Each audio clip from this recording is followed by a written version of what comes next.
Vamos lá, então. A gente vai começar lendo, vamos explicando, entendeu? E, repito, a parte mais importante é o exercício. Na hora que a gente cair no exercício, você vai ver que algumas são bem fáceis, são bem rápidas, outras nem tanto, tá? Tudo que está aqui está no seu material. Então, para você não precisar bater foto de uma coisa que você já tem no material, tá? A não ser que você não tenha material. Tudo que se escreve recebe um nome genérico de redação. Você está escrevendo, você está redigindo alguma coisa, ou composição textual. Basicamente, existem 3 tipos de redação, que são os mais cobrados em concursos. São eles: a narração, que é baseada em fatos, a descrição, que é baseada na caracterização, e a dissertação, que é baseada na apresentação de ideias. Além desses 3, veremos um outro tipo, que é a injunção ou texto injuntivo. Tá? Tem caído muitas questões sobre texto injuntivo. Cada um desses tipos redacionais mantém suas peculiaridades e características. Para fazer um breve resumo, pode-se considerar essas proposições a seguir. Narração, modalidade textual em que se conta um fato. Esse fato ele pode ser fictício ou não, que ocorreu em determinado tempo e lugar, envolvendo certos personagens. Então, narrar é contar uma história. Quer dizer, pode ser, de fato, alguma coisa que aconteceu mesmo, entendeu? Ou pode ser uma ficção. Nos concursos públicos, as duas coisas acontecem. Pode ser uma narrativa verídica e pode ser uma narrativa ficcional, ok? Agora, o que uma narração tem que ter? Isso, qualquer narração, independentemente do tamanho que ela tenha. Ela tem que ter, no mínimo, um personagem. No mínimo. Entendeu? E, claro, pode ter mais personagens. Ela tem que ter o enredo, que é o que está acontecendo, qual é o conteúdo, o que está sendo contado ali. Ela tem que ter um quando. E esse quando, que a gente chama de tempo narrativo, é muito mais do que apenas a época em que ocorreram os acontecimentos. É muito mais do que isso. Na verdade, quando se fala em tempo narrativo, fala-se também da maneira como esse tempo é apresentado para o leitor. Né? Então, por exemplo, a gente tem o tempo chamado de cronológico, que é aquele que é linear. Como linear? É começo, meio e fim. Entendeu? Mas, na literatura, é muito comum também se utilizar o chamado tempo psicológico, em que a narrativa ela não segue uma linha cronológica natural. Se pegar, por exemplo, um exemplo clássico assim, né? Machado de Assis cai muito em concurso público, cada vez mais concurso público. Ele tem uma obra publicada em 1881 chamada Memórias Póstumas de Brás Cubas. E póstuma quer dizer post-tumulum, quer dizer após o túmulo, né? Vem do latim. E ele começa a narrar o texto de trás para frente. Ele começa a narrar o texto iniciando pelo enterro dele. pelo enterro dele, entendeu? O primeiro capítulo chama-se Óbito do Autor, quer dizer, a morte do autor. É claro que o autor é Machado de Assis, mas o Machado cria um personagem que é como se fosse um outro autor dentro da obra. Você não confunda em um texto narrativo fictício, não confunda o autor com o narrador, tá? Pelo seguinte, o autor é literalmente quem criou a história, quem escreveu a história. Mas o narrador é quem está contando a história. Né? E o narrador é outra pessoa. Então, por exemplo, quem escreveu Memórias Póstumas das Cubas? Machado de Assis. A pessoa que existiu mesmo, tá certo? Carioca. Mas quem é que narra a história do Brás Cubas? É o próprio Brás Cubas. Ele é um narrador personagem, ele narra em primeira pessoa, ele narra de dentro da obra, de dentro da história. Vamos pegar um exemplo aí estrangeiro, né? A escritora britânica Agatha Christie, que fazia principalmente romances policiais. Né? Sempre que a gente utilizar a palavra romance, sempre que utilizarmos a palavra romance, significa dizer que se trata de um texto narrativo, dividido em capítulos, escrito em prosa, e que é extenso. Né? Dificilmente você vai ver um romance com apenas 100 páginas. Né? Muito difícil. Ele vai ter pelo menos 150 páginas, entendeu? E existem vários tipos de romances. Então, romance policial é um tipo de romance que sempre tem o envolvimento de um ou mais crimes. E, normalmente, quem é o narrador de um romance policial, normalmente é o detetive que está investigando aquele crime ou aqueles crimes. Então, Agatha Christie tem aí 2 clássicos, né, da literatura dela, são eles Morte sobre o Nilo e o outro é Assassinato no Orient Express. Né? E, inclusive, você pode ver versões para o cinema dessas 2 obras da Agatha Christie, né, até versões recentes. E a Agatha Christie é a autora, ela produziu esses dois textos, assim como outros textos. O que esses dois textos têm de comum? O Morte sobre o Nilo e o Assassinato no Orient Express. O narrador é o mesmo cara. É um detetive francês chamado Hercule Poirot. A Agatha Christie era inglesa, né? Então ela cria um personagem, porque ele vai investigando os crimes e vai apresentando para os leitores, ele vai narrando para os leitores o que ele vai descobrindo. Os romances policiais eles são bem interessantes, porque o grande lance de um romance policial é o convite que esse romance faz, né, ao jogo da descoberta de quem é o criminoso, ou a criminosa, ou até mesmo os criminosos, entendeu? Se você ler esse romance, você vai entender o que eu estou falando. Às vezes é mais de um. Então, quer dizer, é por isso que, normalmente, um narrador de um romance policial, ele narra em primeira pessoa. Qual é a diferença entre você narrar de dentro da história, em primeira pessoa, ou narrar de fora dela, como um narrador observador, né? A diferença é a seguinte: o narrador observador, que é o narrador de fora, que narra em terceira pessoa, ele é meio como que um deus, porque ele sabe todos os eventos que aconteceram naquele enredo.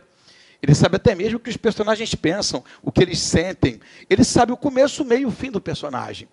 O narrador em primeira pessoa, não. Ele vai sabendo dos eventos à medida que ele vai vivendo a história, na medida que os fatos do enredo vão se desenrolando. Então, não teria muita graça um romance policial narrado por um narrador observador, por um narrador externo. Porque esse narrador externo já saberia de cara quem é o assassino. Entendeu?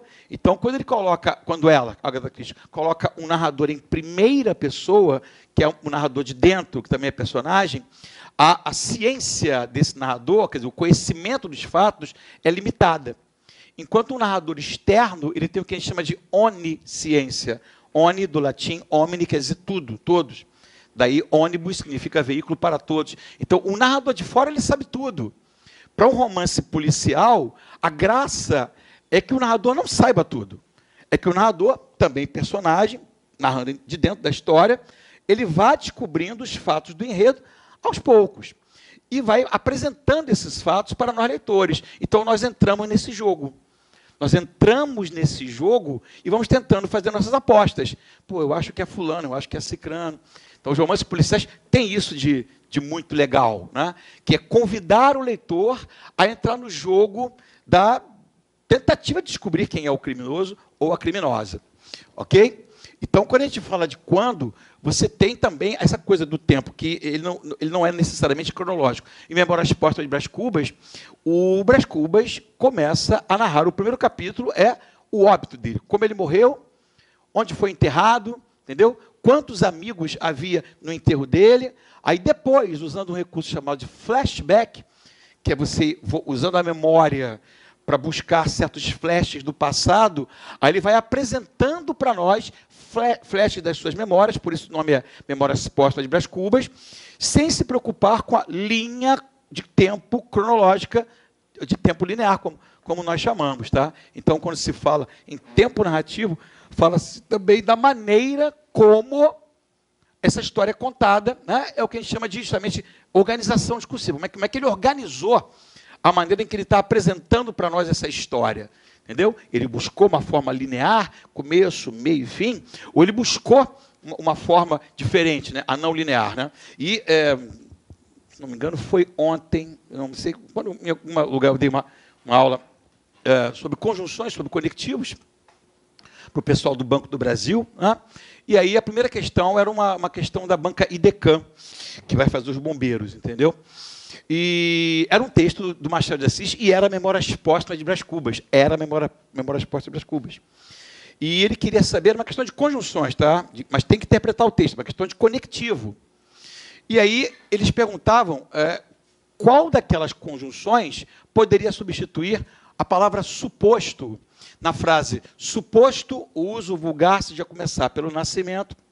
Eu aproveitei o momento e falei para os meus alunos o seguinte: olha, quando você trabalha com conectivos, com conjunções, com síndetos, são a mesma coisa, você não basta apenas gravar conjunções, porque um mesmo conectivo pode ter mais de um valor semântico diferente. Você pega uma conjunção como, né? O como pode ter valor causal, né? Como estava chovendo, não pude viajar, é causa, porque estava chovendo. O como pode ter valor conformativo, como determinam as leis de trânsito, o motorista não pode dirigir sob efeito de álcool, né, conforme determinam. O como pode ter valor comparativo. A vida vem em ondas como o mar, Lulu Santos, né, tal qual o mar. Então você tem que interpretar.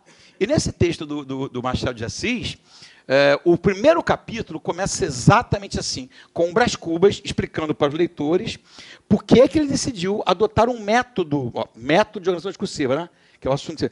Por que ele usou um método de organização discursiva diferente do habitual?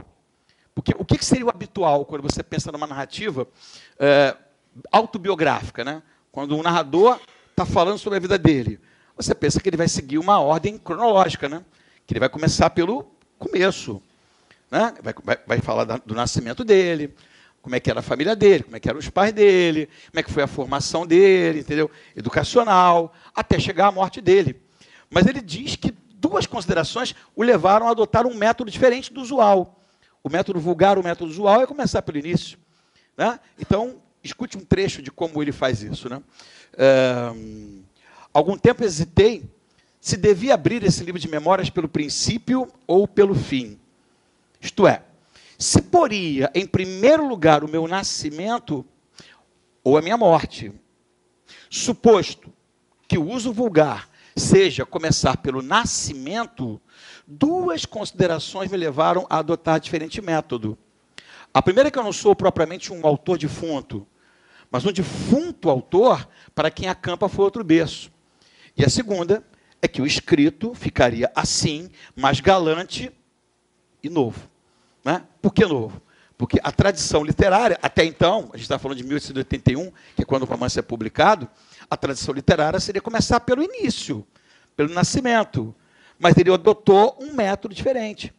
E a banca perguntou, então, a banca da EDECAN, né, que conjunção substituiria a palavra suposto na frase suposto o uso vulgar seja começar pelo nascimento. E qual foi a resposta? A resposta é conquanto. E o que é uma conjunção conquanto? É uma conjunção concessiva. Né? Poderia substituir por embora. Né? Embora o uso vulgar seja começar pelo nascimento, poderia trocar por ainda que o uso vulgar seja começar pelo nascimento, mesmo que o uso vulgar seja começar pelo nascimento, tudo isso aí é igual a conquanto. Conquanto o uso vulgar seja começar pelo nascimento, duas considerações me levaram a adotar diferente método. Ou seja, qual é o diferente método? Método de organização discursiva, em vez de começar pelo nascimento, ele começa pela morte. Qual é o conceito principal de uma concessão? É uma quebra de expectativa. É uma quebra de expectativa. É o conceito principal, mas também pode ser de oposição, de exceção. Né? Então, por exemplo, embora a seleção brasileira tenha jogado em casa na Copa de 2014, o time não chegou à final do torneio. Né? Quer dizer, a expectativa que havia, pelo menos para nós brasileiros, sobre a seleção brasileira em 2014, quando aqui jogamos, era de que a nossa seleção chegasse, pelo menos, até o final. Né? Poderia até não vencer. Mas, embora tenha jogado em casa, a seleção brasileira não disputou nem a final do torneio. Isso é uma concessão. Ele poderia dizer, conquanto, né? Tenha jogado em casa, ainda que tenha jogado em casa, mesmo que tenha jogado em casa, não disputou a final. A mesma coisa com essa questão. Né? Suposto uso vulgar, o que é o uso vulgar? É o uso corriqueiro. Suposto uso vulgar, quando você vai escrever uma biografia, o que você espera que o escritor faça? Que ele comece pelo princípio, mas ele começa pelo fim. Então, ele fez uma quebra de expectativa. Quando você vai ler a biografia do Silvio Santos, qual é a sua expectativa? Que começa com o Silvio Santos aqui no Rio de Janeiro, né? Vendendo caneta na Cantareira, né? Rio-Niterói. Né? E aí, como é que ele conheceu a primeira mulher dele, como é que ele fez como é que ele começou a sua fortuna. Mas o Brás Cubas faz o contrário, ele quebra essa expectativa. E, em vez de narrar a sua biografia pelo princípio, ele narra pelo fim. O candidato só conseguiria acertar essa questão com duas coisas. Primeiro, conhecendo o valor semântico das conjunções, conhecendo o significado de conquanto. E a segunda, mais importante até do que a primeira, interpretando o texto. Né? Interpretando o texto e entendesse a quebra de expectativa que ele utiliza quando ele fala conquanto o uso vulgar seja começar pelo nascimento, Quer dizer, ainda que o uso comum seja começar uma biografia pelo nascimento, ele fala, duas considerações me levaram a adotar um diferente método. Então, ele quebrou a expectativa. Então, você vê que a interpretação é algo complexo, né? Envolve gramática, mas não é gramática pela gramática, é preciso ver o contexto de cada texto. Então, o tempo, né? O quando não é só a época, o quando é também a maneira, o modo de organização desse tempo. Como esse tempo é apresentado para o leitor, né? Ou de forma linear, ou através de flashes. Esse tempo não linear, e que utiliza basicamente a memória do narrador, daí o nome Memórias Póstumas Cubas, tem um nome, chama-se tempo psicológico. Não estou escrevendo isso porque isso não é tão importante, tá? Mas são conceitos literários que fazem você entender melhor o que a banca diz quando ela vai te cobrar método de organização discursiva, quer dizer, de que maneira se organizou aquele texto.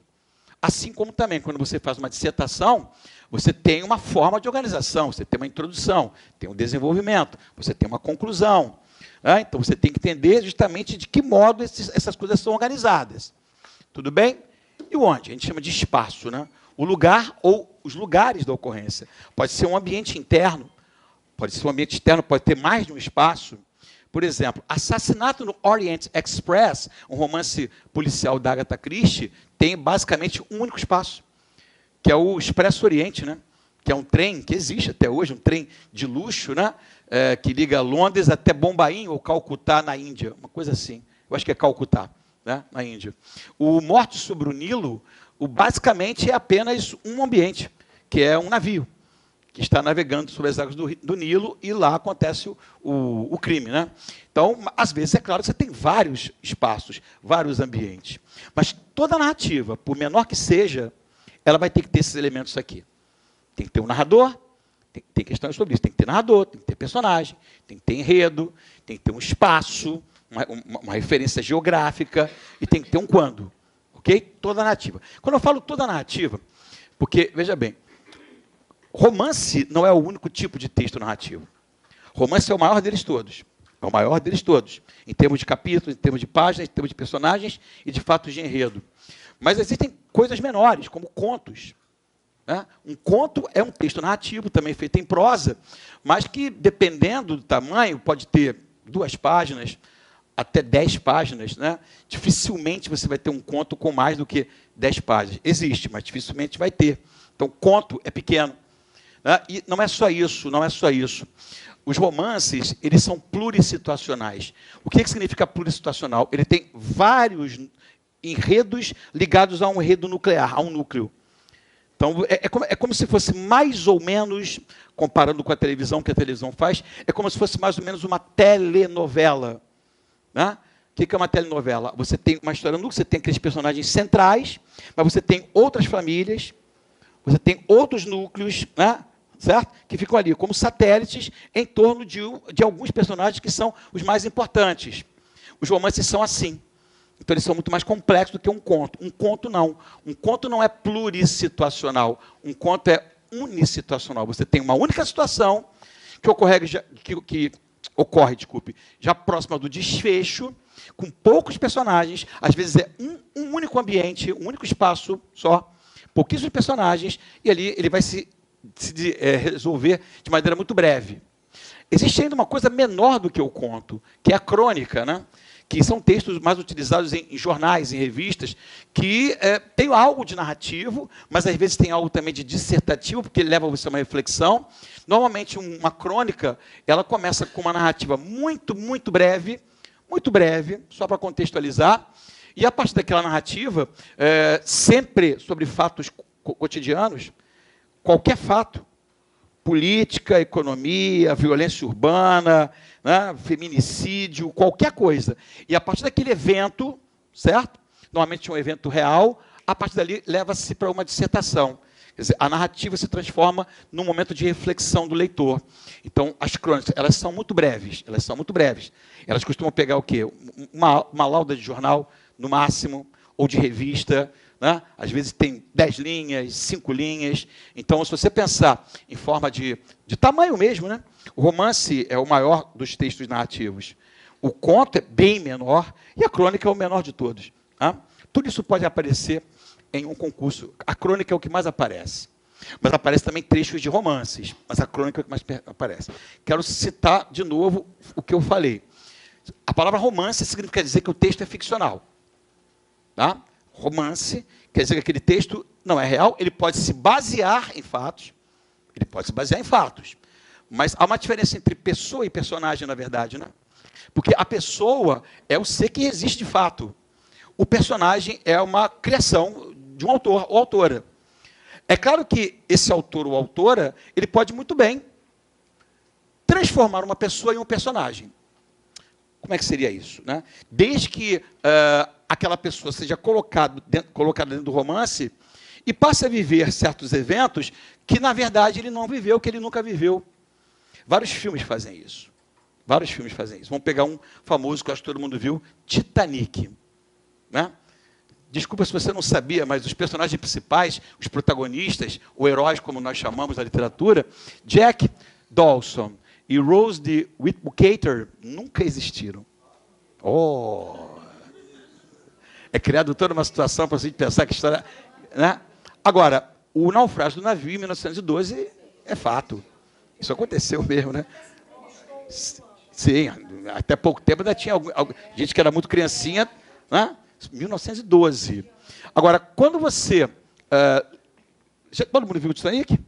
Lembro de uma personagem que ajuda o Jack, emprestando para ele um smoking, para ele poder jantar na primeira classe. Aquela personagem chama-se Molly Brown. Molly Brown existiu mesmo como pessoa.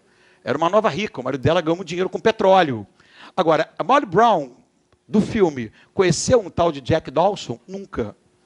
Então, a pessoa da Molly Brown existiu, mas quando ela é colocada num texto ficcional, ela se transforma em um personagem. No caso, uma personagem. Entendido? Tá certo? Então, é isso. Se você utilizar a palavra romance, significa dizer que você está tratando com uma obra de ficção. É claro que essa obra de ficção pode, sim, se basear em fatos reais, mas não é 100% da realidade. Observação. O tempo verbal mais comumente utilizado em textos narrativos é o pretérito perfeito. Essa informação está no seu material? Se não estiver, coloque, porque essa informação é muito importante. Tá? Tá. Bota uma seta. Você vai ver questões aí que vão te exigir saber isso aqui. Tá? O que é o pretérito perfeito? É o passado acabado, né? Diferentemente do pretérito imperfeito, que não é necessariamente um passado cuja ação acabou terminantemente. Por que o tempo pretérito perfeito é o mais usado, o mais característico, o mais representativo de um texto narrativo? Porque quando você conta uma história, aquela história já aconteceu.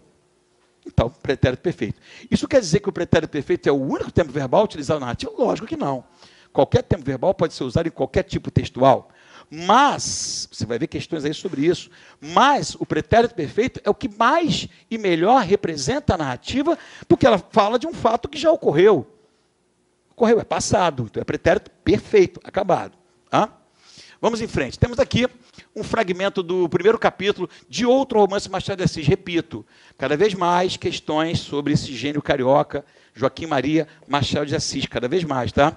Eu quero que você perceba nesse fragmento aqui o seguinte, capítulo 1º do título, né? Machado gostava de colocar aqui o motivo daquele capítulo, o objetivo desse capítulo aqui é explicar por que o título do romance se chama Dom Casmurro.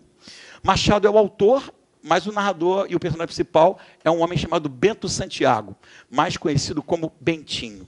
Né? Bentinho.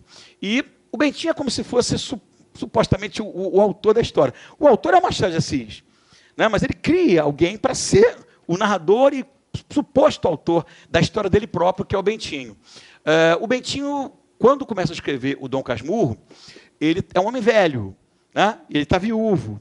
Era casado com uma moça chamada Capitolina, que ele conheceu com 13, 14 anos, quando morava aqui pertinho, na rua de Mata Cavalos. Passei por ela semana passada, né? A rua de Mata Cavalos não tem mais o nome de Mata Cavalos. Agora é a rua do Riachuelo.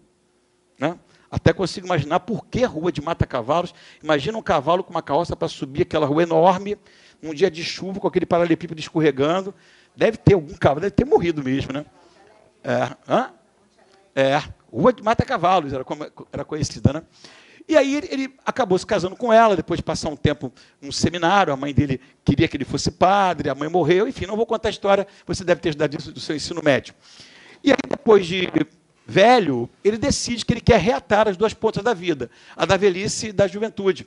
Então ele começa a escrever para trazer de volta à lembrança esses momentos que ele teve na vida. E talvez, aí opinião minha, talvez tentar buscar apoio do leitor, de nós leitores, para o que ele tenta nos convencer, né? De que a sua esposa Capitu o traiu com o melhor amigo dele, o Escobar. Entendeu? E veja, por que é um romance em primeira pessoa? O narrador em primeira pessoa não é onisciente, ele não sabe tudo. O Bentinho não tem provas irrefutáveis de que Capitu o traiu, ela nega. Ele acha até que o filho dele não é dele, é do Escobar, mas não há provas. Você termina o livro sem saber. Cada leitor vai julgar por si, né, se ela teria ou não motivos para isso, e será que, mesmo tendo motivos, teria coragem. Mas de onde é que surgiu o título Dom Casmurro? Bom, o Bentinho era um homem calado, né, fechado, né, em Casmurro. E aí, um garoto do trem encontrou um garoto no trem da Central, um rapaz, que se sentou perto dele, puxou um papel com os versos, sem perguntar se o Bentinho queria ouvir os versos. O garoto, então, começou a declamar os versos para o Bentinho ver, os versos que esse garoto tinha feito. Com o balanço do trem e com o cansaço do trabalho, o Bentinho acabou cochilando. Uma gafe, o próprio Bentinho reconheceu que é uma gafe. O garoto, então, ficou zangado, ou, como ele usa aqui a palavra, amuado. E no dia seguinte, olha só, passa de um tempo para outro, você tem uma progressão temporal, a narrativa tem uma progressão temporal, você tem um espaço, um ambiente, que é o trem. Você tem os personagens aqui nesse trecho, que é o Bentinho, personagem e narrador, ou narrador-personagem, e tem o garoto do trem. Né? Eles se encontram um dia, no final de tarde, voltando do trabalho, e o Bentinho, tão cansado, fecha os olhos. O garoto fica zangado, entendeu? E no dia seguinte, o que o garoto faz? Mete um apelido no Bentinho, uma alcunha, Dom Casmurro. Bentinho explica que o Dom veio por uma certa ironia, para dar a ele um ar de fidalgo, de nobre. E o Casmurro, porque ele é um cara fechado, como o próprio Machado de Assis ficou depois que sua esposa faleceu. Né? Carolina Xavier, uma portuguesa, com quem ele viveu 30 anos, né? de um grande amor. É como se o Bentinho fosse um pouco o próprio Machado de Assis, talvez, né? Conhecido como Bruxo do Cosme Velho, que foi onde ele morou nos últimos anos de sua vida. Vamos ver, então? Repara como é que você tem uma referência temporal, tem uma noite dessas, tem uma referência espacial, você tem os personagens e começa a contar uma história que passa de um dia para o outro. Vamos lá? Uma noite dessas, vindo da Central para o Engenho Novo, encontrei no trem um rapaz aqui do bairro que eu conheço de vista e de chapéu. Cumprimentou-me, sentou-se ao pé de mim, falou da lua e dos ministros e acabou recitando-me versos. A viagem era curta. E os versos, pode ser que não fossem inteiramente maus. Sucedeu, porém, que como eu estava cansado, fechei os olhos umas 3 ou 4 vezes. Tanto bastou para que ele metesse os versos no bolso. Continue, disse eu acordando. Já acabei, murmurou ele. São muito bonitos. Vi-lhe fazer um gesto para tirar os versos do bolso. Mas não passou do gesto. Estava amuado. No dia seguinte, entrou a dizer de mim nomes feios e acabou alcunhando-me Dom Casmurro. Os vizinhos que não gostam de meus hábitos reclusos e calados deram curso à alcunha, que afinal pegou. Nem por isso me zanguei. Também não encontrei título melhor, né, para a minha narrativa. Se não tiver outro daqui até o final, vai esse mesmo. O meu poeta do trem ficará sabendo que não lhe guardo rancor e poderá esqueci o final. Já até passei, né? Certo? Obrigado. Saber o texto de cor ajuda a gente a interpretar, né? Dar uma interpretação, né? Certo? Então você vê, você tem aqui, ó, a fala, o discurso, né? Dos dois discursando aqui em discurso direto, entendeu? Passa de um dia para o outro, você tem toda uma sequência temporal aqui. E olha como é que os verbos são predominantemente no pretérito perfeito. Quer ver? Principalmente nessa parte aqui, ó. Cumprimentou-me, de uma ação para outra. Sentou-se ao pé de mim, falou da lua e dos ministros e acabou recitando-me versos. Sucedeu, porém, vi-lhe fazer um gesto. Reparou como é que ele está colocando uma ação que já está lá no passado, no pretérito? Então, lembre-se disso. O pretérito perfeito é o tempo prioritário, o mais representativo, o mais simbólico de uma narrativa. Entendido? Muito bem. Descrição. O objetivo da descrição é o que o próprio nome sugere. Descrever. É fazer um relato de um objeto, pode ser um carro, por exemplo, pode ser uma árvore, pode ser uma praça, um lugar, entendeu? Pode ser uma descrição de qualquer coisa. Eu posso descrever aqui para vocês essa sala. Agora, uma coisa que uma descrição tem que ter... Opa, passou.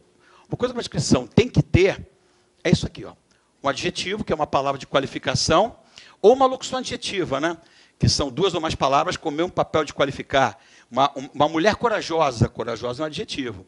Uma mulher de coragem é uma locução adjetiva. Então, você vai precisar, numa descrição, apresentar adjetivos. Não basta utilizar só substantivos. Se você, por exemplo, for vítima de um assalto, e se você for levado a uma delegacia para fazer um relato, né, físico, uma descrição do assaltante, não adianta nada você utilizar apenas substantivos. Não adianta nada você apenas dizer que ele tem pele. Ele tem, né? Tem que ter, né? Que ele tem olhos. Se não tivesse, como é que ele iria assaltar você? Né? Que ele tem boca, que ele tem cabelo. Bom, ele poderia ser calvo também, né? Certo? Que ele tem altura, estatura. Não adianta nada.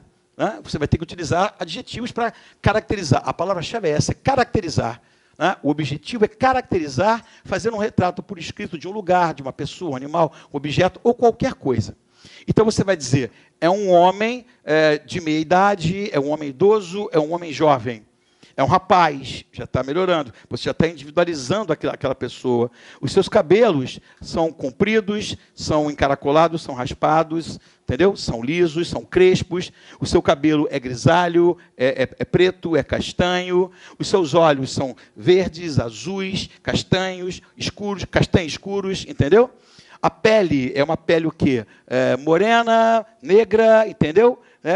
De tom, meio tom amulatado, entendeu? Tá certo? Enfim, branca, você vai ter que dar adjetivos. Se você não der adjetivos, você não está caracterizando nada. Você vai descrever uma casa, né? Uma casa ali do Vale do Café, né? Aqueles barões do café, aquelas casas, aqueles casarões enormes. Não adianta nada você dizer que a casa tem parede, tem piso, tem telhado, tem porta, tem janela. Isso as casas têm, se não estiverem em ruínas. Mas se você utilizar adjetivos, você vai individualizar. É uma casa de estilo colonial. Opa, você já começou a visualizar, se você já visitou algumas casas de estilo colonial, ali do século XVIII, do século XIX, entendeu? Você encontra ali em Valença, Vassouras, né? Barra do Piraí, e por aí vai. Né? Então, você vai dizer que as paredes são brancas, algumas estão sujas, algumas estão descascadas, e que as portas e janelas são azuis, com a parte superior arqueada, o telhado em estilo colonial, né, de telhas, né, certo? Daquelas que a gente chamava de feitas na coxa, né, em que uma não é idêntica à outra, não é perfeita porque não era uma máquina. Dizia-se que os próprios escravos eram utilizados para formatar, né, para moldar o barro na sua própria coxa. Daí, quando ele fala assim, isso foi feito nas coxas, né? Quer dizer, foi feito assim, de qualquer jeito, entendeu? Se você olhar uma telha dessa aí, uma não tem o mesmo tamanho, nem o mesmo formato da outra.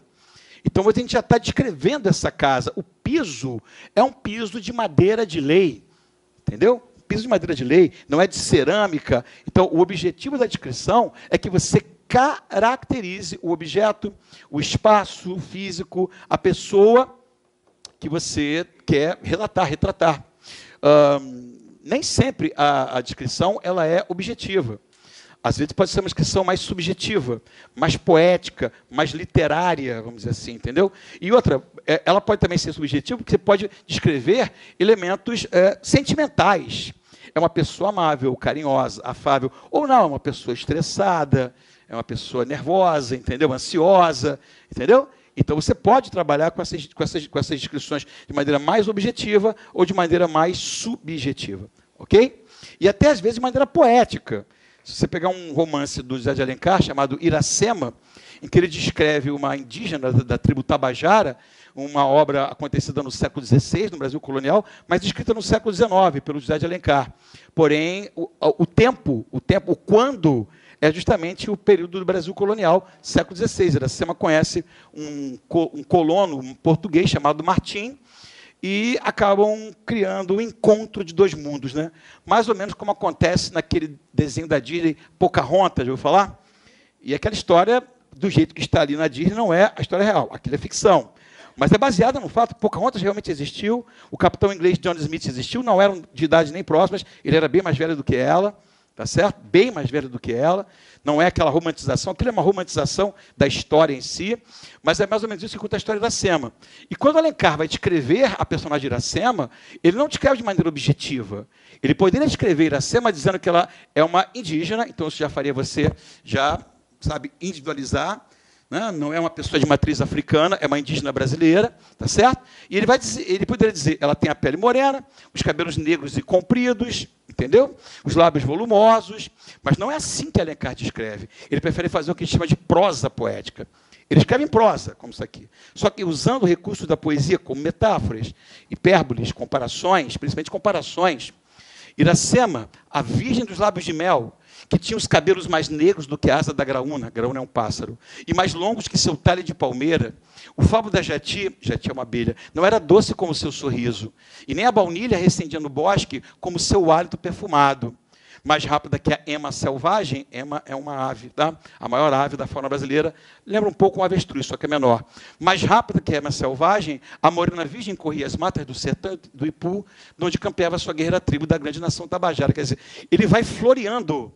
E é claro que uma descrição com uma linguagem figurada e, portanto, extremamente subjetiva, é mais difícil para o leitor interpretar, né? Mais difícil. O par romântico dela, o Martim, é um português, um europeu. E quando Alencar descreve o Martim, ele poderia ter sido objetivo e dizer, Martim, é um europeu, né? Tem a pele branca e os olhos azuis. Mas não é assim que ele escreve. Ele diz, Martim tem nas faces o branco das areias que bordam o mar, e nos olhos o azul triste das águas profundas do oceano, ignotas armas e tecidos ignotos cobrem-lhe o corpo. Quer dizer, ele vai trabalhando poeticamente a descrição. Ok? Muito bem. Então, você pode também trabalhar os sentimentos de um personagem, claro que você pode fazer uma narrativa totalmente ficcional, por exemplo, um tipo de conto, né, que a gente chama de fábula. O que é uma fábula? Fábula é um conto em que os personagens principais são animais. Só que são animais personificados. Personificação é uma figura de linguagem que consiste em você dar característica humana ao que não é humano. Então, uma fábula de que eu gosto muito, né? A cigarra e a formiga, né? Já ouviram falar? A cigarra, símbolo da esborna, né? Que ele só sabia de cantar, né? E a formiga, trabalhar, né? Eu sempre me vi no lugar da formiga, né? Certo? Não, eu sou os dois, né? Porque eu sou músico também, né? Então, eu tenho um momento de cigarra, mas prioritariamente formiga. Hoje, eu moro no Recreio de Bandeirantes, hoje eu comecei 7h30 na Tijuca, vim para cá e vou terminar em Campo Grande.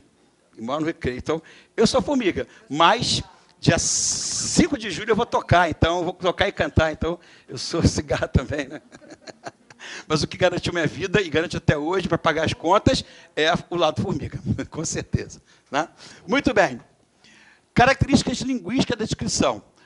O enunciado narrativo, por ter a representação de um acontecimento, é marcado pela temporalidade. O que é a temporalidade? Tem que ter começo, meio e fim. Não necessariamente apresentados ou organizados nessa ordem de começo, meio e fim. Enquanto que o enunciado descritivo, ele é atemporal. O que é atemporal? Quando você descreve alguma coisa, é aquele momento presente que você está descrevendo. Então, no texto que a gente viu do Bentinho, ele passa de um dia para o outro, no dia seguinte. Né? Então, você tem uma temporalidade, entendeu? Você tem um tempo narrativo acontecendo. Mas quando você descreve uma casa, você não tem noção de tempo. Você está descrevendo a casa. Né? A casa é assim, assim, assado. O ladrão é assim, assim, assado. Você não tem essa coisa de uma passagem de tempo. Então, o texto descritivo não é temporal. Ok? 2. Predominância de verbos de estado ou verbos de ligação. Né? Ser, estar, permanecer, ficar, tornar-se, parecer, continuar. Né? Por exemplo, você vai dizer assim, ó, o ladrão estava nervoso, parecia drogado. Olha os verbos de ligação. Estar, parecer. Claro, você pode utilizar também outros verbos como haver, existir, ter. Então, por exemplo, na praça, ao lado do curso, há brinquedos. Ou ao lado do curso, há uma praça onde ficam brinquedos para crianças, entendeu? Eu estou escrevendo, não estou trabalhando uma ação. A praça situa-se no centro da cidade do Rio de Janeiro.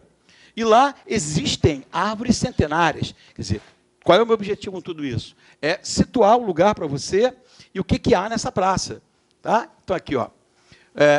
Verbos de ligação, que são indicadores de propriedades, atitudes, qualidades, usados principalmente No presente indicativo, a praça fica, o ladrão estava ou está, e no pretérito imperfeito indicativo. O pretérito imperfeito indicativo é muito usado em descrições, tá? É muito usado em descrições, principalmente quando você quer caracterizar o ambiente. Né? Quando você diz assim, ó, já estava anoitecendo, estava. Chovia, pretérito imperfeito. Ventava muito naquele dia, certo? Então, cuidado, isso parece narrativo, mas o objetivo aí é caracterizar o ambiente. Ventava, chovia, estava anoitecendo ou estava amanhecendo, entendeu? O ladrão parecia drogado. Então, o presente indicativo e, talvez mais ainda, o pretérito imperfeito indicativo, né, é muito usado em descrições. Muito bem. Agora temos o capítulo 2 do livro Dom Casmurro. Repara, o que é descrição, na verdade? É a parte em azul. Essa parte aqui inicial é um começo narrativa, tá? As descrições, é muito comum que você tenha descrições dentro de um texto narrativo. É muito comum, né? Você está contando uma história, tem personagem, tem um enredo, tem uma progressão temporal, e em determinado momento o narrador para descrever um personagem, para descrever um ambiente, um espaço. Você pegar os romances românticos do século XIX, um romance como Senhora, do Zé de Alencar, né? Ele leva um capítulo inteiro escrevendo só o quarto da personagem Aurélia Camargo, né? Descreve as roupas dela, um baile, né? Esses escritores românticos descrevendo um baile, os saraus, as roupas da moda francesa que as mulheres utilizavam, aquelas saias rodadas, aquelas luvas até o cotovelo, aqueles leques lindíssimos, aqueles cabelos presos, né? Com tiaras belíssimas, os homens de fraque, chegavam de cartola, em tílburis são carruagens. Então, quer dizer, naquela época, a gente está falando do século XIX, não havia ainda fotografia, logo depois viria a haver, não havia cinema, certo? Então, o que as pessoas tinham que ter para conseguir imaginar o que estava sendo narrado? Uma descrição bem feita. Então, dentro de um texto narrativo, que conta uma história, a senhora é um texto narrativo, ele vai ter vários momentos de descrição para suprir justamente a imaginação. E, às vezes, é decepcionante quando você lê primeiro um livro, né, lê um livro, e aí você vai ver um filme feito com base naquele livro. E você tinha uma ideia de como seria a imagem física dos personagens, porque os narradores começam a descrever, e quando você vai ver na tela, não é bem aquilo que você imaginava, às vezes você cria uma decepção. Né? Mas a descrição tem esse objetivo. Se você está só com o texto ali no papel, é fazer você imaginar como é que é aquela casa, como é que é aquele lugar, né? Como é que são aquelas pessoas, aqueles personagens ali que estão sendo colocados. Então ele começa narrando, e depois ele passa então a descrever como é que é a casa que ele mandou reconstruir, muito semelhante à casa em que ele morava na rua de Mata-Cavalos, quando ele conheceu o Capitu, quando tinha 13 anos. Então, aquela casa desapareceu, ele então começa a descrever. Repare como é que você vai ter vários elementos indicadores de qualidade. Quer ver? Vamos lá. Um dia, há bastantes anos, lembrou-me reproduzir no Engenho Novo, a casa em que me criei na antiga rua de Mata-Cavalos, dando-lhe o mesmo aspecto e economia daquela outra que desapareceu. Construtor e pintor entenderam muito bem as indicações que lhes fiz. É o mesmo prédio assobradado. Se você andar aqui pelo Rio de Janeiro, Rua da Carioca, e ali perto da Confeitaria Colombo, né, você vai ver vários prédios de 2 andares, sobrado.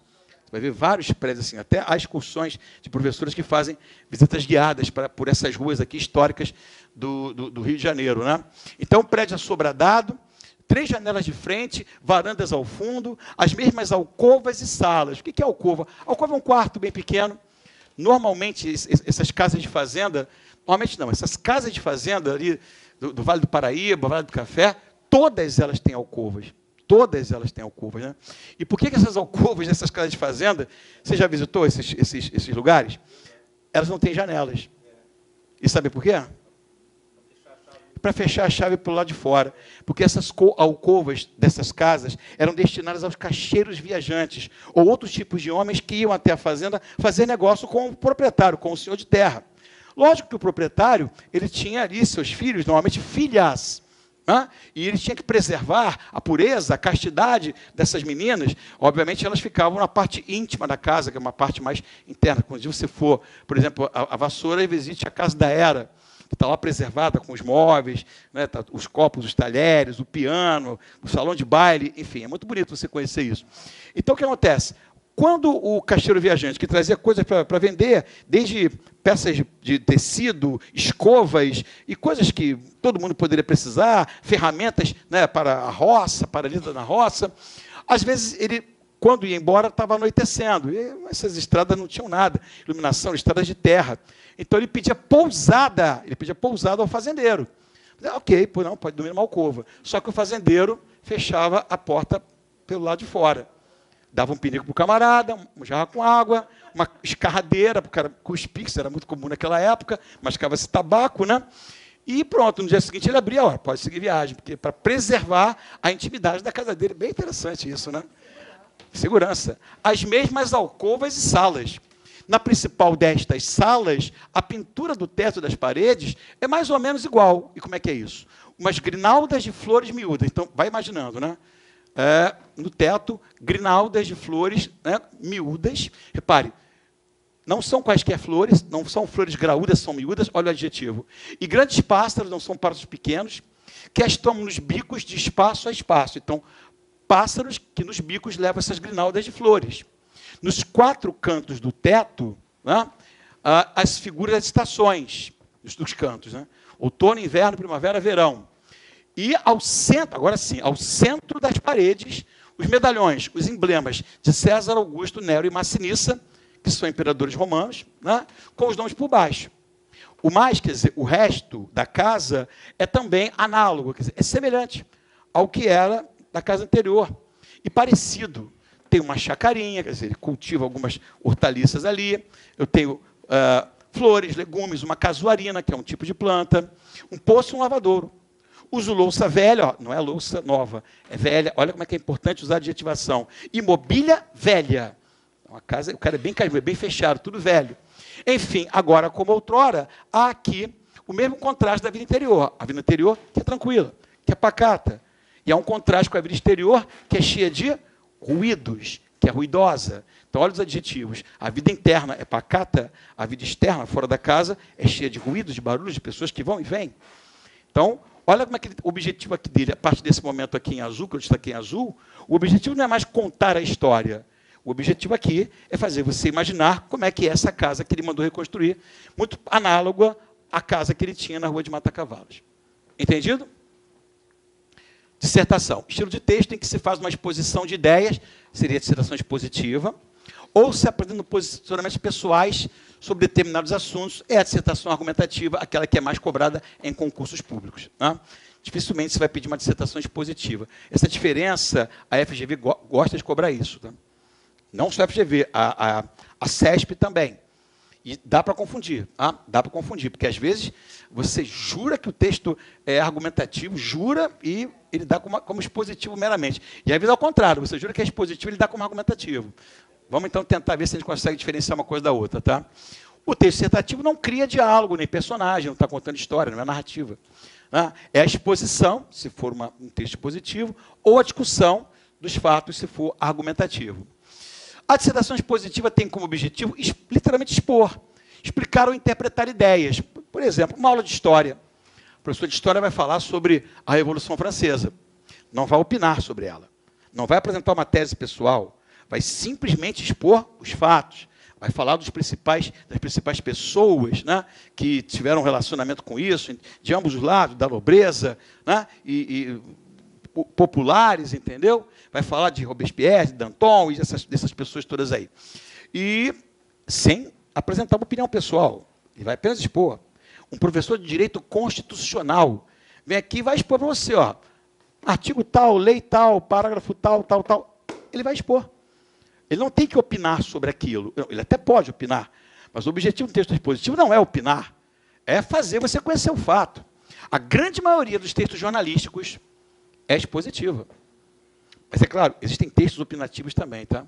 Certo? Mas a grande maioria dos textos jornalísticos apenas expõe fatos.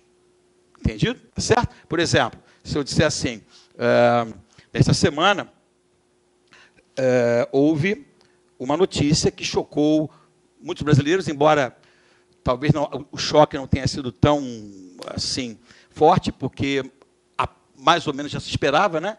Que foi o desfecho trágico daquela moça Juliana, de espírito aventureiro, né? e cujo corpo foi encontrado já sem vida num vulcão. Tá certo? Ele escorregou, estou expondo os fatos. Agora, se eu, a partir daí, começasse a dizer que Juliana era uma jovem e não merecia esse final trágico, isso não teria acontecido se a Indonésia, né, e os grupos tivessem uma tecnologia, uma técnica de salvamento mais rápida, né, certo? E isso não pode acontecer. Se eu começar a opinar sobre isso, eu já parti da exposição para a argumentação. Entendeu? Se eu começar a opinar, começar a fazer crítica, começar a dizer o que deveria ter acontecido, levar o leitor a uma reflexão mais pessoal, isso já passou a ser uma argumentação. A simples exposição do fato, como um texto jornalístico, como uma notícia, é expositiva. Mas o posicionamento, né, do autor sobre o fato, até um posicionamento crítico, já caracteriza um aspecto argumentativo. Ok? Então, olha aqui, ó. Na dissertação, podemos explanar sem combater ideias de que discordamos, e sem apresentar uma opinião subjetiva, uma opinião pessoal, que visa convencer o leitor de uma tese pessoal do autor, porque a partir daqui já é um texto argumentativo. Se você visa convencer alguém de uma opinião sua, aí você já está com um texto argumentativo. Característica do texto dissertativo expositivo. Organização em prosa. Prosa é isso aqui, ó. É você usar toda a linha, é claro, exceto o espaço do parágrafo aqui, ó, de mais ou menos 2 centímetros. Tá? Utilização da norma padrão da língua, tanto o texto argumentativo quanto o texto expositivo, é a língua padrão, você tem que respeitar a norma culta da língua. Exposição clara e objetiva do assunto, das informações, utilização de fontes confiáveis, né? Quer dizer, de onde você tirou aquela fonte. É muito comum você trabalhar com textos expositivos com dados estatísticos, tanto expositivos quanto argumentativos, entendeu? Mas, obviamente, mesmo sendo uma exposição de algo que você não pegou da sua cabeça, você pegou de algum lugar, é interessante que você diga de onde saiu aquela fonte, aquela informação. Jornal tal, né? Grupo tal, entendeu? Certo? E, claro, impessoalidade. Diferentemente do texto argumentativo, em que você tem uma opinião pessoal, o seu objetivo aqui não é expor uma opinião pessoal, é você expor um fato. Fato. Entendeu? Histórico no passado, um fato atual, um fato. Muito bem. Temos aqui um exemplo, tirado aqui a fonte. Ó. Aqui a fonte, né? Artigo saiba como se proteger da dengue e tal. Então, o autor desse texto aqui não tem nenhuma opinião sobre como se proteger da dengue. Certamente ele pesquisou no Ministério da Saúde ou na Secretaria de Saúde. Todos nós cansamos de ver na televisão e no rádio, né, informações sobre como não deixar a dengue proliferar, não só a dengue, chikungunya e outra coisa. Então, doenças que são basicamente vetorizadas por mosquitos, como a Aedes aegypti, no caso, não da dengue, mas da dengue? Aedes aegypti? Agora eu lembrei. Da dengue, então, quer dizer, não deixe água parada, né, em pneus. Não é isso? Isso é mais injuntivo. A ordem não deixa é mais injunção. Né? Tape os vasinhos de planta com areia, aquela coisa toda. Então, nós sabemos algumas dicas. É o pratinho. Eu falei outra coisa? O vaso é o pratinho. É o pratinho. Então, olha aqui. Ó. A dengue é uma doença viral transmitida pela picada do mosquito Aedes aegypti. Está ali, claro. Também há registro de transmissão vertical, ou seja, da mãe para o bebê, né? E por transfusão de sangue. Por ano são registradas cerca de 50 milhões de infecções pela doença no mundo, né? Certo? Isso aqui é o que a gente chama de hiperônimo, né? Se eu usar um termo genérico para se referir a uma coisa que já citou antes, né? A doença é o quê? É a dengue. A dengue é o termo específico, hipônimo. E quando você fala doença, ele tem um termo genérico. Na última prova do MP, feita pela FGV, isso foi cobrado. Entendeu? Quer dizer, você utilizar um termo genérico, e tem a ver com organização discursiva, você utiliza um termo genérico para não ter que repetir dengue toda hora. Ou utiliza um sinônimo, ou, aqui no caso, um hiperônimo. Né? Muitas baleias encalham no litoral nordestino ao longo do ano. Ponto. Segundo biólogos marinhos, os animais perdem o senso de orientação. Então, animais é um termo genérico para você não ter que repetir baleias.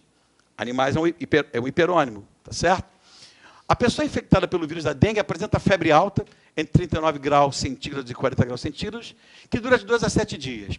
Essa febre é acompanhada por dor de cabeça, fraqueza, dor atrás dos olhos e erupção e coceira na pele. Também são comuns perda de peso, náuseas e vômitos. Na forma grave da doença, são comuns dores abdominais intensas, vômitos e sangramento de mucosas. Aos primeiros sintomas da doença, é necessário procurar um serviço de saúde, como não existe tratamento específico, os médicos buscam aliviar os sintomas. O paciente não deve tomar medicamentos por conta própria e precisa fazer repouso e ingerir bastante líquido. Nada disso é opinião do autor desse texto aqui. Isso aqui são fatos que ele colheu, são informações que ele colheu em alguma fonte confiável para dizer isso aqui. Entendeu? Tá certo? A única forma de prevenção é acabar com o mosquito, pois não existe vacina ou medicamentos contra a dengue. Assim, é importante manter o domicílio sempre limpo, evitar água parada e eliminar os possíveis criadores do mosquito. O autor não está apresentando nenhuma opinião pessoal, não está argumentando, não visa nos convencer de nada, ele está nos informando, né, modos de se proteger contra a dengue. Isso é um texto dissertativo expositivo. Entendido? Tá certo? O jornal, a maioria dos jornais, salvo algumas exceções, ele é expositivo, né? Informativo ou expositivo. Dissertação argumentativa. Aí sim procura persuadir o leitor, convencer o leitor de que determinada tese ou opinião deve ser acatada. Na dissertação argumentativa, além disso, tentamos explicitamente formar a opinião do leitor ou ouvinte, procurando persuadi-lo de que nossa linha de raciocínio é coerente. Não quer dizer que o leitor, o examinador, ele vai concordar com tudo que você está dizendo ali. Porque você tem uma opinião pessoal, o cara pode não concordar com isso. Você pode ser a favor da pena de morte, né? E o cara não ser a favor, mas se você defender com argumentos, entendeu? Você pode dizer o seguinte, né? Que você pode citar um fato, né? Hoje uma notícia que chocou muita gente, né? Um garoto de 14 anos matou o pai, a mãe, um tiro, e depois matou o irmão de 3 anos covardemente. Disse que não se arrepende e faria tudo de novo. Uns 20 anos atrás, uma moça chamada Liana Friedenbach, de 16 anos, foi barbarizada, estuprada, arrancaram o bico do seio dela, depois de matá-la. Primeiro mataram o namorado dela, Felipe Café, depois mataram a Liana Friedenbach. Uma menina, se você botar a Liana Friedenbach, vai ver que menina linda que ela era ela. O líder dessa gangue que pegou esse casal é um homem chamado Roberto. Um homem, na verdade, um garoto de apenas 16 anos. Se você me desse tempo, você já viu que eu tenho uma boa memória, né? Você grava até nomes, entendeu? Eu sei uma porção de casos assim. Uma porção de casos assim. Na semana passada mesmo, uma moça de 17 anos, né? 17 anos, quase 18, na verdade, matou, acho que uma colega de escola. Não foi isso? O que vai acontecer com essas pessoas? Esse de 14, o Roberto, que já passou, já não tem mais 16, né? Que matou a Liana Friedenbach, e essa menina que matou a colega com 17 anos. O que vai acontecer com eles aqui no Brasil? Ato infracional. Entendeu? Vão fazer de novo. Não tenha dúvida. Se deixar solto, vão fazer de novo. Tem que mudar tudo. E não é de hoje, é de muito tempo atrás. Então, eu estou argumentando. Ó. Então, em função disso, eu defendo que a maioridade penal ou a responsabilização penal, criminal, deve descer. Eu acho que deveria ser 14 anos. Eu acho. Pode votar com 16, né? Entendeu? Então, eu vou buscar argumentos para mostrar isso. E um dos argumentos que eu posso usar é a analogia, vou comparar com outros países. A internet tem uma minissérie que eu não li, mas eu sei do que trata, chama-se Adolescente. Garoto de 14 anos matou uma colega de escola. Isso acontece mais do que você imagina. Veja a série. Eu só vi assim, passando, né, rapidamente, entendeu? Veja como a polícia entrou na casa dele e algemou o garoto e deu a ele um tratamento de criminoso. Criança que faz criança não é mais criança. Mas aqui no Brasil fica essa coisa, não, 17 anos e 11 meses. Não, é criança. Não, matou, estuprou, explodiu um prédio, não, mas é criança. Pois é, não é? É um ECA porque é um nojo, ECA. Não é não? Então você tem que ter o seguinte, ó, você tem que ter uma tese, um ponto de vista em geral, o primeiro parágrafo do texto, é a introdução. Você tem que ter um desenvolvimento com 2 ou 3 parágrafos, se for uma dissertação de concurso, né? Com argumentos que comprovem a sua tese, e uma conclusão em forma de síntese com proposta de solução para os problemas discutidos no texto, se o tema for um problema apresentado pela banca. E, claro, o uso da língua padrão. Eu aqui estou apresentando para você um texto que tirou nota 1000 no Enem. Né? E vamos ver como é que essa candidata, que passou, obviamente, no concurso, como é que ela defende. Esse texto não está aí, não? É uma redação mesmo do Enem, né? Veja seguir um exemplo de dissertação nota 1000 na prova do Enem de 2017, cujo tema solicitado foi, olha o tema, desafios para a formação educacional de surdos no Brasil. Nessa redação aqui, alguns candidatos falaram sobre cadeirantes. É sobre surdos. Cadeirante não é necessariamente surdo, entendeu? Cuidado quando a pessoa se desvia do tema, né? Muito bem, ela começa de uma forma muito esquisita. Ela começa citando um mito grego, o de Sísifo. Já ouviu falar em Sísifo? É esse cara aqui, ó, né? Que foi condenado por Zeus a diariamente rolar uma pedra mão acima. E no final do dia, a pedra descia, ele tinha que começar. Isso sim é crossfit. Olha como a galera está sorada. Isso é crossfit de verdade. Não é não? Coitado, né? Se fudeu mesmo, com certeza. É. Vamos ver então, agora, o que isso tem a ver com desafios, né?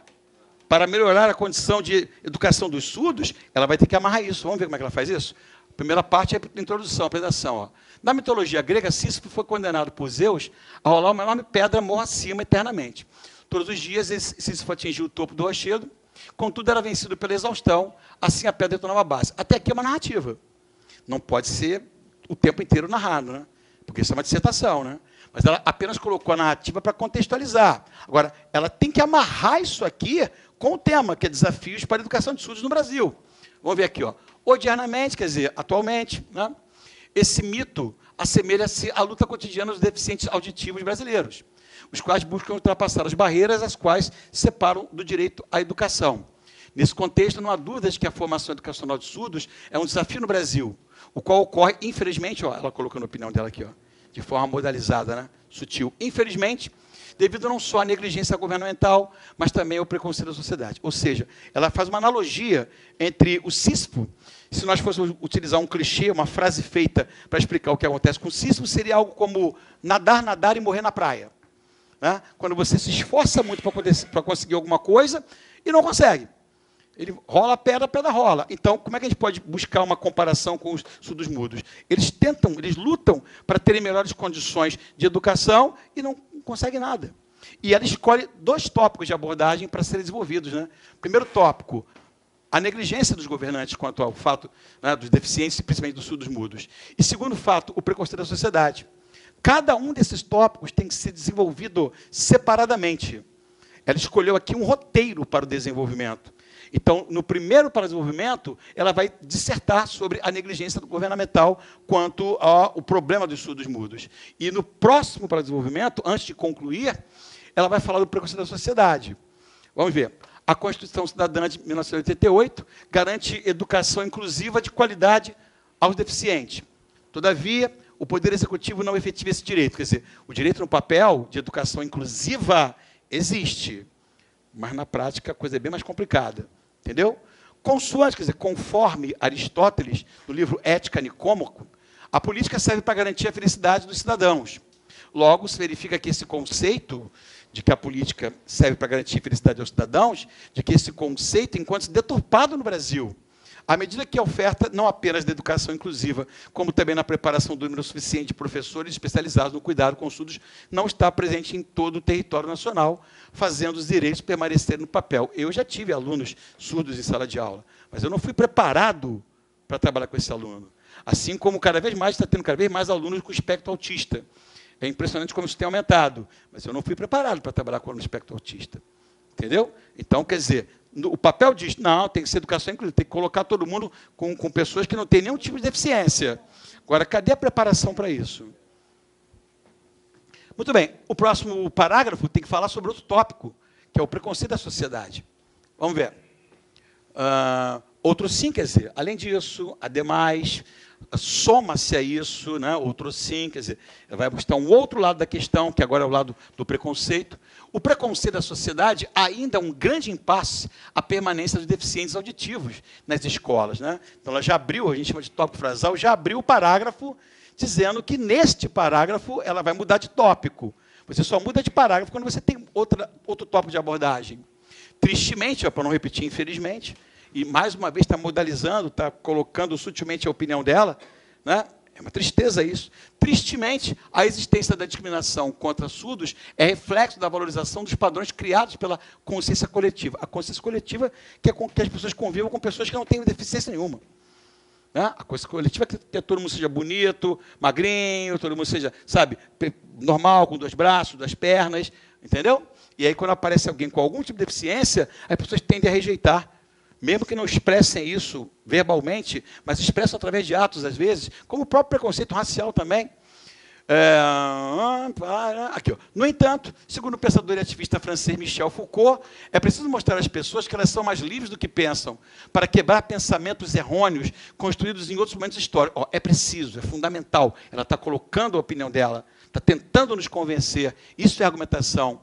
Assim, uma mudança nos valores da sociedade é fundamental para transpor as barreiras à formação educacional de súditos. Uma mudança na sociedade é fundamental. É imprescindível, é necessário. Entendeu? Portanto, a conclusão, indubitavelmente, quer dizer, com certeza, de fato, medidas são necessárias para resolver esse problema. Olha aqui, esse problema, coesão textual, né? O problema, para não ficar dizendo que os desafios para a educação de SUS no Brasil. Então, esse problema, para não ficar repetindo palavras, cabe ao Ministério da Educação criar um projeto para ser desenvolvido nas escolas, o qual promova palestras, apresentações artísticas e atividades lúdicas a respeito do cotidiano e dos direitos dos surdos, uma vez que ações culturais coletivas têm imenso poder transformador, a fim de que a comunidade escolar e a sociedade no geral, por conseguinte, conscientizem-se. Desse modo, a realidade distanciar-se-á do mito grego. E os sísifos brasileiros, que deveriam estar entre aspas, né, vencerão o desafio de Zeus. Então, ela aqui terminou com uma frase de reflexão, retomando o que ela disse lá na introdução, que é uma coisa certa de se fazer uma conclusão.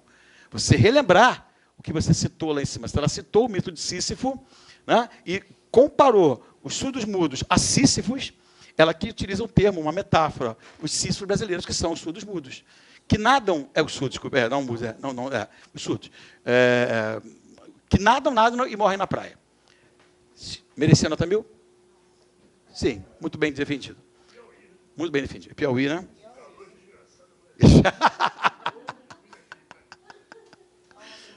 Os miolos já fervendo, né? Oh, fez 3 citações. Citou Aristóteles, né? Foucault. Pô, brincadeira. Essa estava preparada. E o último tipo de texto que eu quero ver com vocês é a injunção. Né? Ou texto injuntivo. Um texto injuntivo, gente, é qualquer texto também conhecido como instrucional. Ou seja, ele serve para te dar instruções ou normas.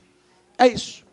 Um texto injuntivo ou instrucional é um tipo de texto que busca dar instruções e orientações.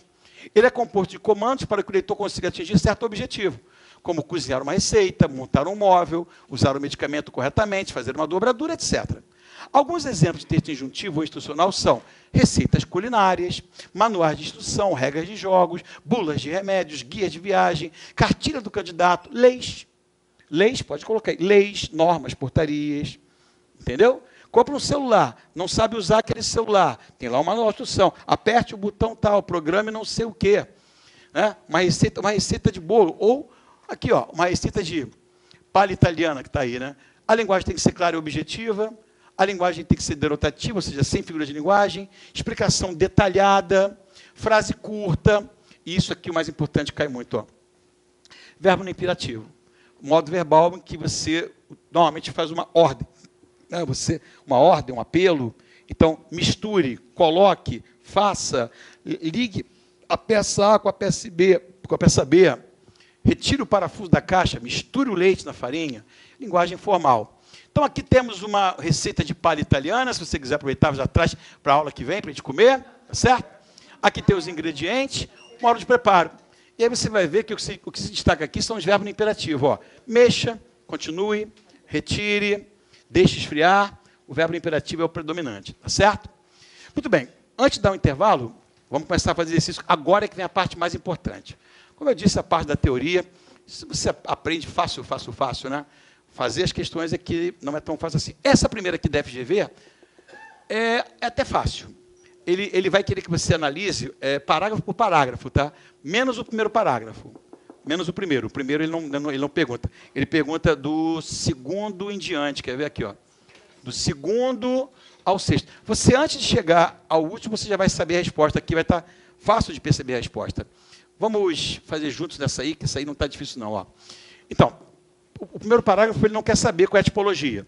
Mas vamos ler assim mesmo, para a gente pegar um contexto. Né? Pense num bairro de periferia, numa rua ainda de barro, numa pré-escola de terra batida, sob um teto de amianto, que já foi abrigo de aves, Mas imagine uma vizinhança de gente simpática, prestimosa, desejosa, de novos horizontes na vida, e você localiza em Rio Branco, no bairro Chico Mendes, uma rua Gregório Filho, cruzamento com a Rua do Angico, onde foi inaugurada a segunda casa de leitura da capital, a Casa Chico Mendes.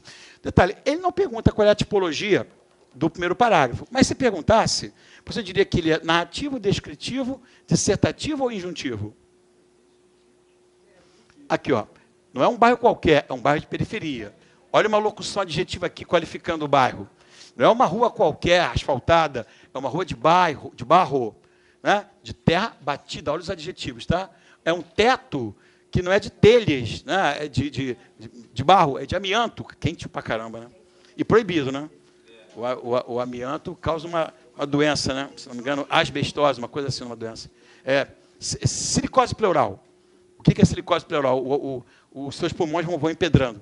Pessoas que trabalham em minas, né? Pegando aquelas máquinas, furando a mina, vão aspirando aquele pó, né? E aquela sílica, vamos dizer assim, né? E o pulmão empedra, a pessoa morre. O amianto, ele tem vários... As caixas de água dos prédios antigos, todas quase são de amianto. É um risco. É um risco. Só a partir do tempo está proibido, agora tem que ser de plástico, material plástico, né? É descritivo. A partir de agora está valendo o que ele quer saber.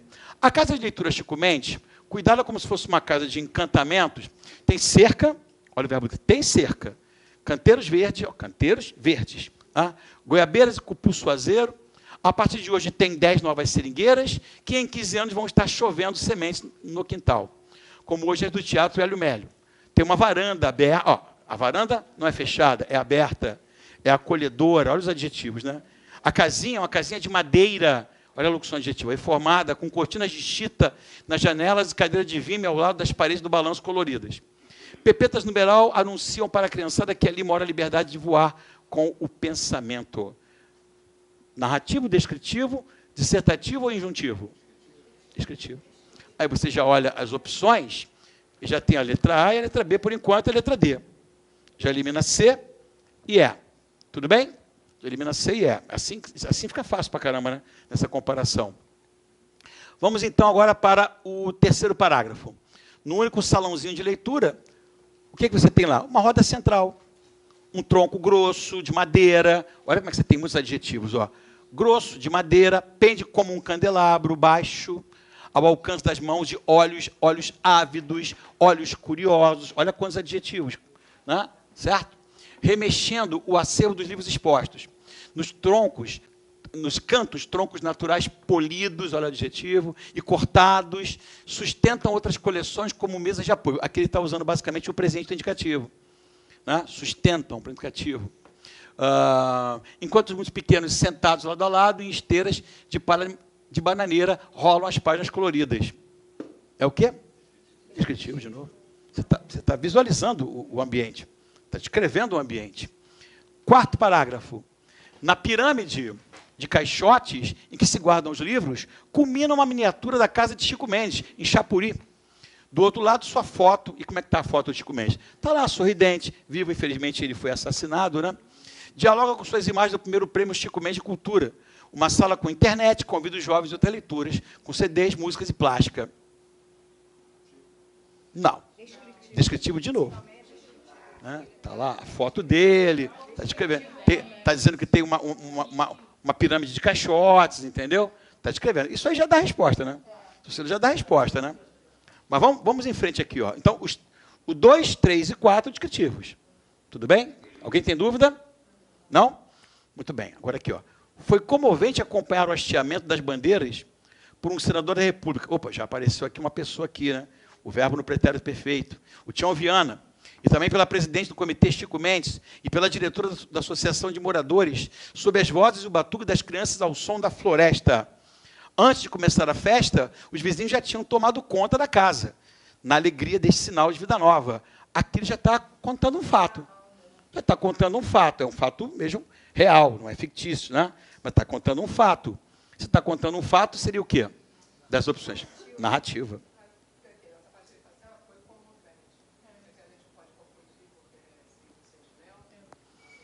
Mas quando você narra, você pode colocar sentimentos, nenhum problema. A narrativa pode ser subjetiva, nenhum problema, entendeu? certo? Mas ele não está tentando convencer ninguém de nada, não é argumentativo. Ele está simplesmente contando o fato, como foi, e está colocando o sentimento que ele teve naquele momento, né, ao acompanhar isso. Tá? Mas você tem personagens, o Tião, a presidente do comitê, a diretora da associação, e por aí vai. Aí ele fala assim, ó, esse exemplo de união, porque é um exemplo de união, né, pela cidadania, né, da união, da parceria público-privada, né, em que empresários também dão condições, doam livros, ou dão até uma casa para virar de biblioteca ou casa de leitura, certo? E o governo vai lá e vai manter aquilo, vai colocar funcionários públicos. Então, ele está dizendo, pô, esse é um exemplo legal, isso é bacana. Aí ele está colocando a opinião dele. Esse exemplo de união pela cidadania deveria, ó, olha a sugestão dele, ó, deveria mover muitas vezes o poder público, ou seja, o poder público que diz que não tem dinheiro para fazer isso, aquilo, tem que usar a parceria privada. Né? Tem que usar essa parceria público-privada, entendeu? Então o poder público deveria ser mais motivado a fazer mais casas de leitura, mais postos de saúde, né? Criar mais empregos, enfim. Deveria mover o poder público, o empresariado, os artistas e a comunidade para semear, quer dizer, para fazer surgirem mais casas de leitura pelo Acre, como seringueiras e castanheiras. Aqui, quando ele coloca já o que ele acha que deveria ser feito, e que ele está dizendo que é uma medida boa, né? Essa casa de leitura é um bom exemplo do que se deveria fazer em mais lugares e mais vezes. Nesse momento, ele foi o quê? Ele foi dissertativo, né? Ele está dissertando de maneira argumentativa. Né? Ele está concluindo com uma reflexão aqui. Né? Então, acho que a gente já tem a resposta. Né? Qual é a resposta? É B de bola. Gabarito B. Tudo bem? Sim ou não? Olha lá, descritivo, descritivo, narrativo e o sexto dissertativo. É dissertativo argumentativo. Ele fala, é fundamental, deveria... É positivo ou é negativo fazer isso? Ele está argumentando, entendeu? Tá? Sim ou não, gente? Tá. Vamos fazer mais uma? Antes de dar um intervalo? Dá intervalo 2h30, tá? Se vocês conseguirem fazer esse intervalo com 10 minutos, é interessante, tá? Hoje, por uma necessidade de trabalho lá em Campo Grande, vou ter que ser um pouquinho mais cedo. Mas é só hoje mesmo, tá? Só essa quinta-feira, excepcionalmente. Sinto-me um pouco intrusa, vasculhando minha infância. Não quero perturbar aquela menina no seu ofício de sonhar.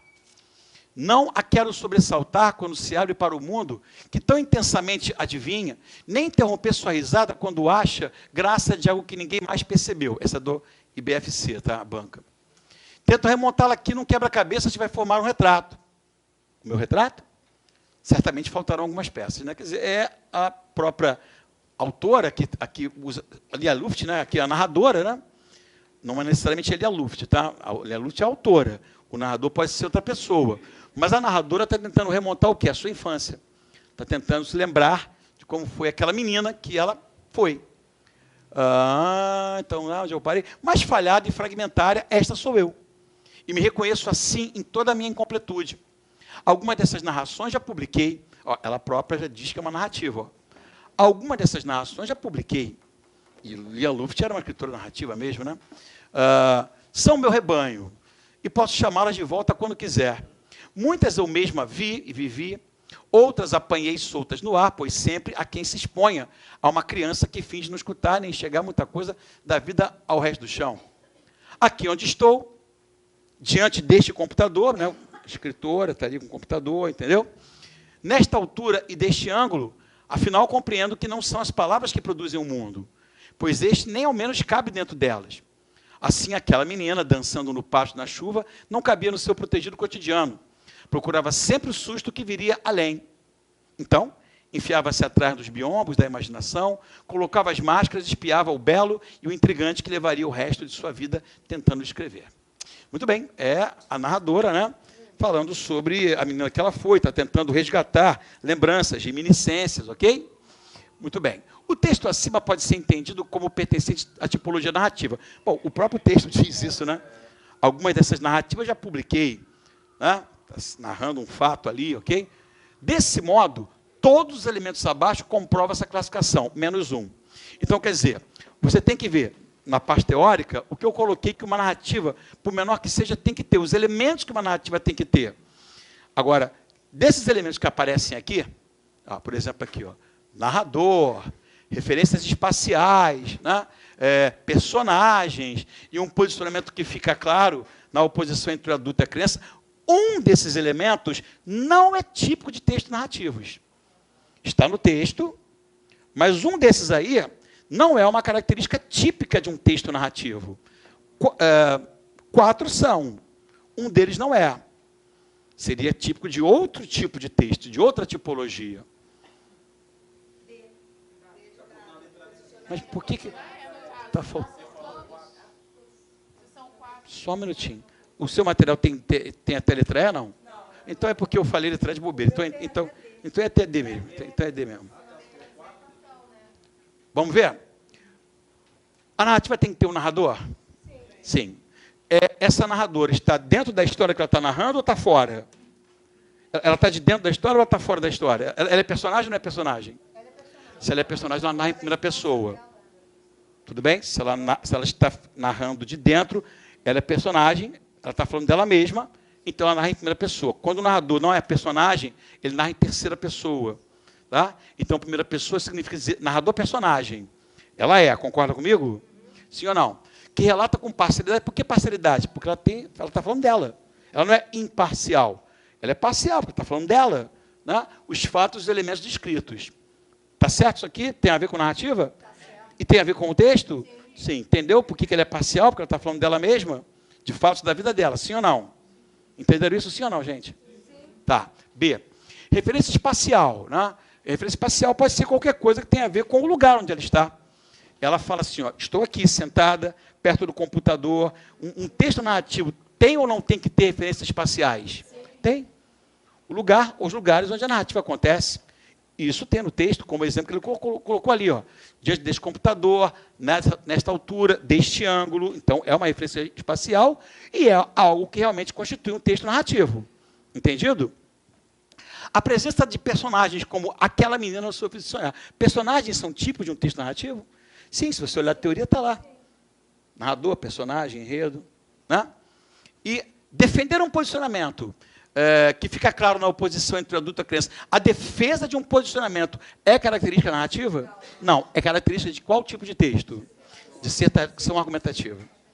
Se você defende um posicionamento, você está defendendo uma tese. Se defende uma tese, defende uma opinião. Se defende uma opinião, é uma dissertação argumentativa nesse momento. Então, o mesmo texto pode ter mais de um tipo textual? Pode. Pode. Então, o que não é característica narrativa é a letra D de dado. Entenderam? Acharam essas 2 primeiras fáceis? Espera para ver as próximas. Espera. Mas quando a gente cair em algumas aqui da FGV, você vai dizer, meu Deus do céu, né? Eu botei questões aí que são cascudas, entendeu? Por isso que eu gastei um pouquinho mais de tempo na teoria. Podia ser mais rápido na teoria. Gastei um pouquinho mais para ver se, quando chegar as questões mais cascudas, e elas virão, você vai ver, você vai falar, meu Deus, a FGV é maliciosa, né? Entendeu? Que bom que você achou essas 2 primeiras fáceis. Ó, gente, 10 minutinhos, 12, eu sei que negócio de banheiro para mulheres é mais complicado, tá? 15 no máximo, tá? 15 no máximo, é a tolerância, tá bom?